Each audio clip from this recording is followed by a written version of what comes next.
In this video, I'm going to give you some tips on how to start tackling one of the hardest symptoms to identify and work on. Anhedonia, or for lack of words, that feeling of nothing.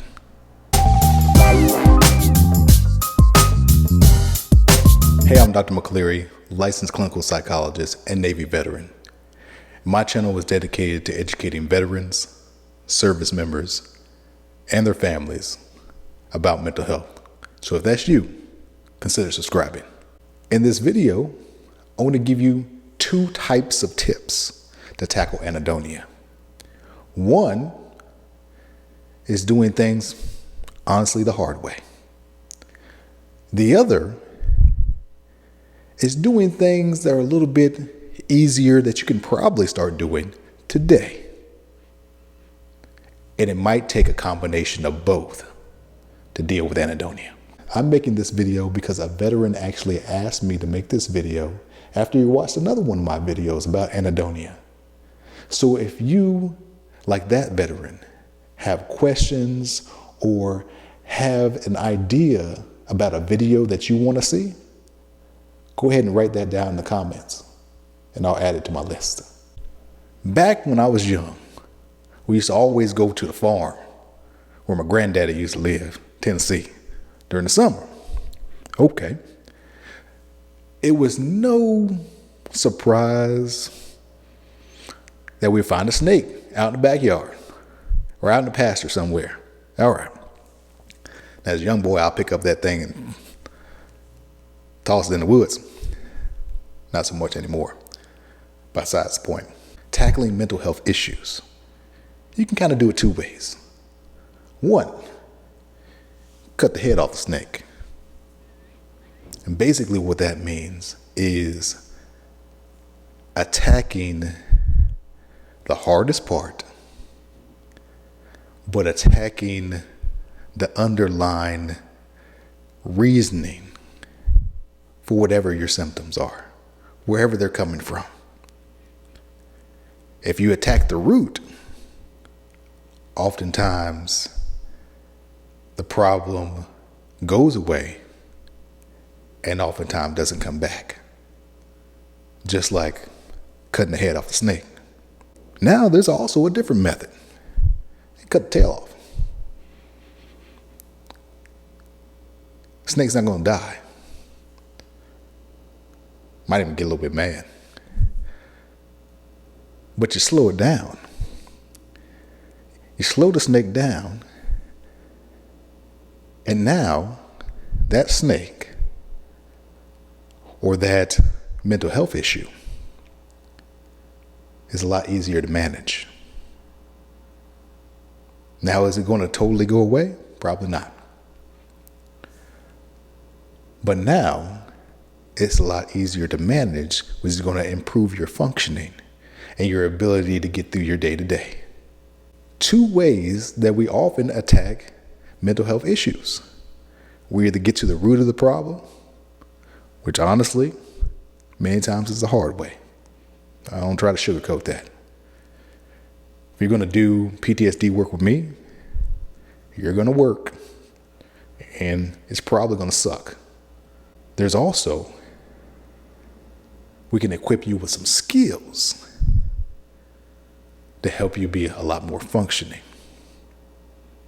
And I'd argue that good mental health work takes a combination of both. Skill building and attacking the underlying issue. But in this video, I want to give you both kinds of tips. Just to be sure. My first tip, of course, is find out what the root of the issue. What are we dealing with here?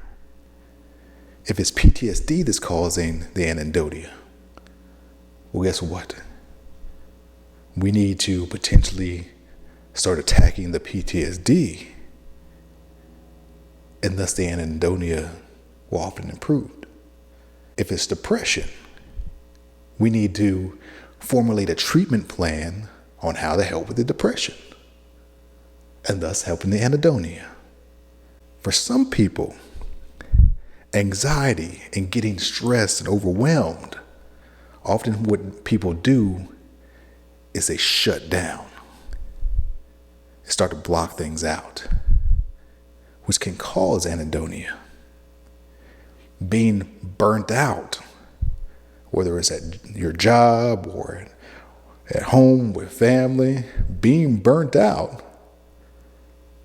can cause anhedonia because you get numb to a lot of things.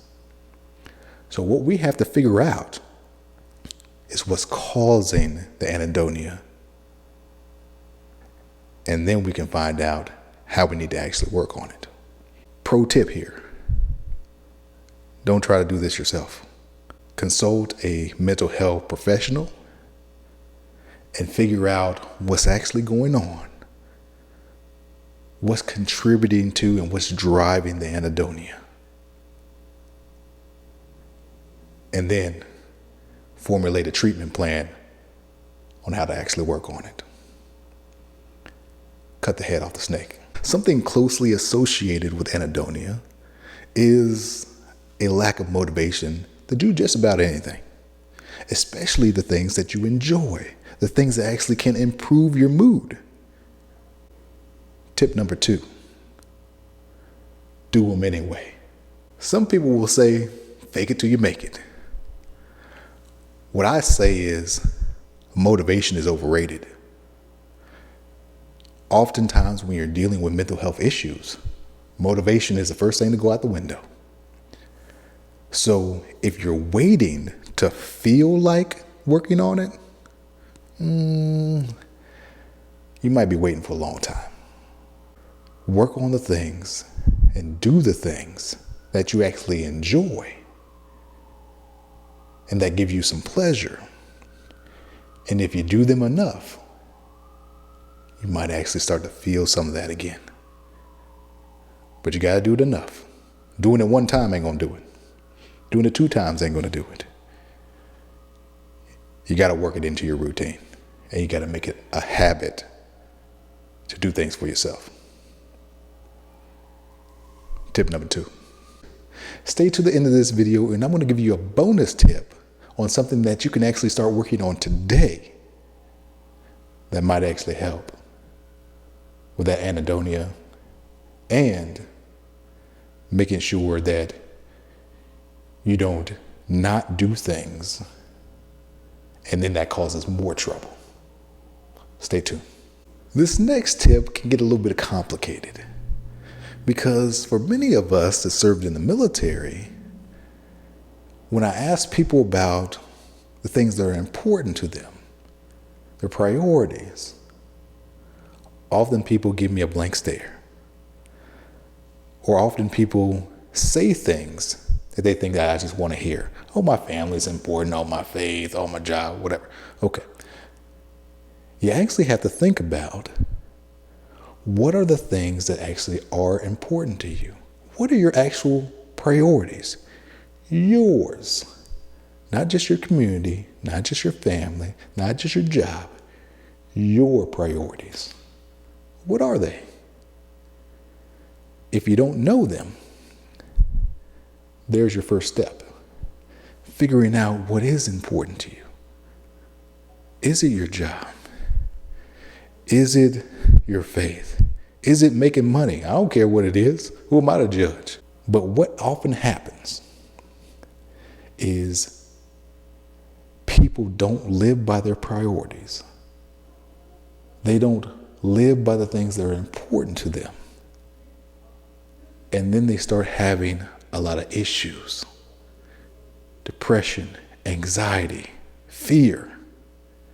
If you can figure out the things that are important to you, figure out your priorities, then you have to look at your life and see if you're actually living by them.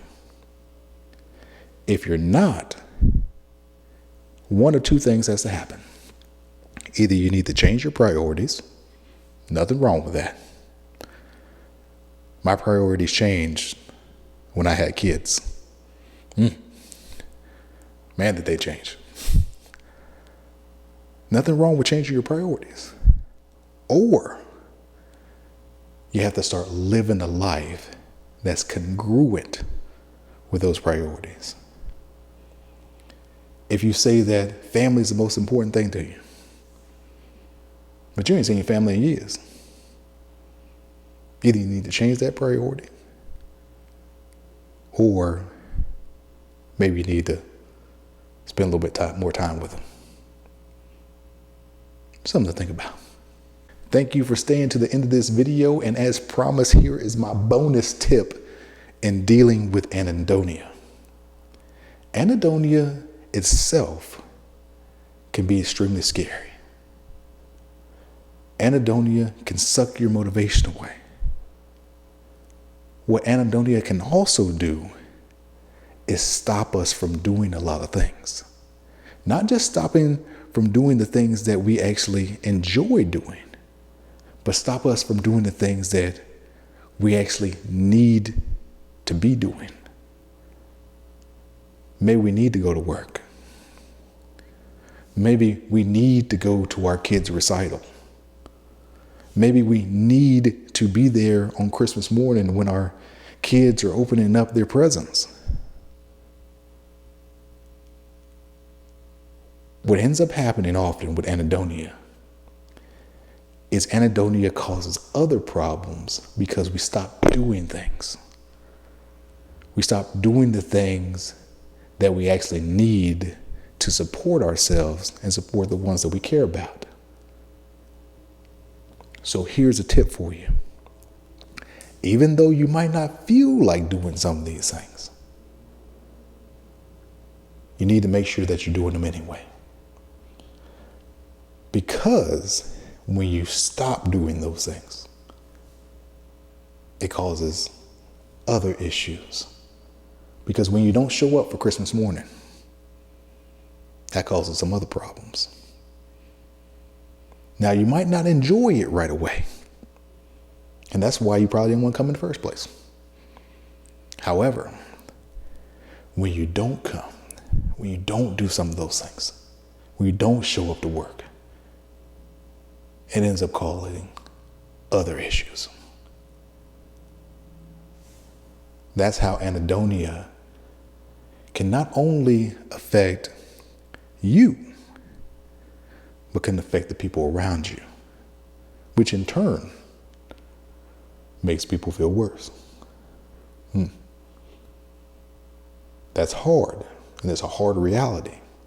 As you're working on this, I don't want you to end up making other issues. But that's often what happens. Often what happens with mental health is it doesn't just affect you.